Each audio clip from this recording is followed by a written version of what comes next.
In the last lecture, we talked about the digital signatures. Now, let us have a practical look at how digital signatures work.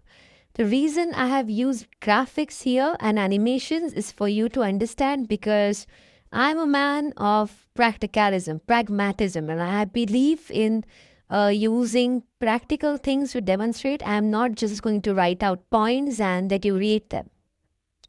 So again, this is our dear friend Bob. He has a document and now he wants to send this document over email to Alice, obviously his friend. And now he wants Alice to believe that Bob has signed the document. Let's say this is a contract and Bob has signed the contract. So Bob has to attach his digital signature.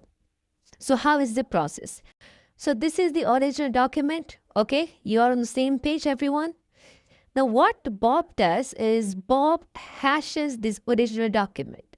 And even though the document is of 5 pages, 11 pages, 200 pages or 1 page, output of SHA 256 is going to be of a fixed length.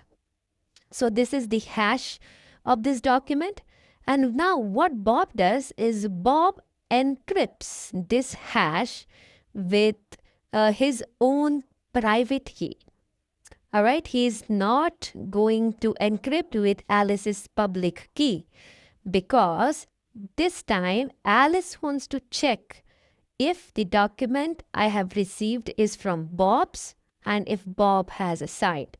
So if Alice is able to unlock this document or unlock this hash value with help of Bob's public key, then only she'll believe that this document has been sent over by Bob.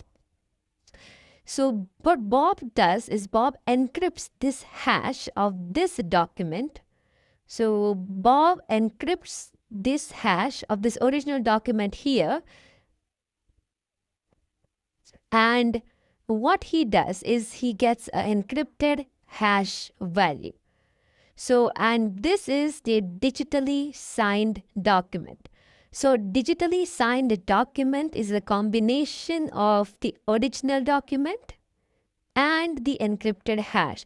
So, when you attach the original document along with the encrypted hash and then send it over to someone, that is known as a digitally signed document. Okay? Now let's have a look at this scenario. So now Alice has received the digitally signed document from Bob. And now Alice wants to know if Bob is the one who has sent and signed the document. So along with the digital signed document, she knows that it's a combination of original document and it's a combination of encrypted hash. As I told you a couple of minutes ago that if now this encrypted hash is an encrypted hash. So if she wants to get the original hash, she has to decrypt the hash. Since Bob has encrypted this hash with his private key, and we know that asymmetric encryption works if something is encrypted with private key and decrypted with public key or vice versa of the same person. So now since this hash is encrypted with Bob's private key, Alice has to find out his public key, which is publicly available. So what she does first is she has got the original document. So she again uses the same SHA 256 algorithm to generate a hash value. Okay, so now see, she has this hash value over here. And again, she uses Bob's public key to get the hash which was sent by Bob of the original document. So now if these two hashes match, okay, so if these two hashes match, then Alice can say that the document has been digitally signed by document.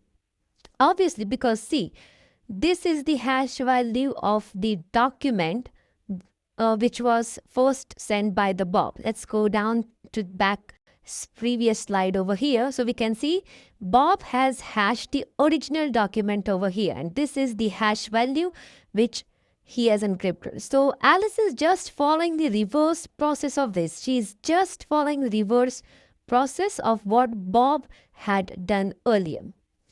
So this is the way in which digital signatures work, and if these two hash values are exactly same, we can say that Bob is the one who has signed the document digitally. I hope my explanation with graphics was pretty clear. If you have any doubts, please feel free to ask. I will be happy to answer your questions. And if not, I don't think you'll get a pretty clear explanation out there about digital signatures. But this is the best possible explanation that I have given to you.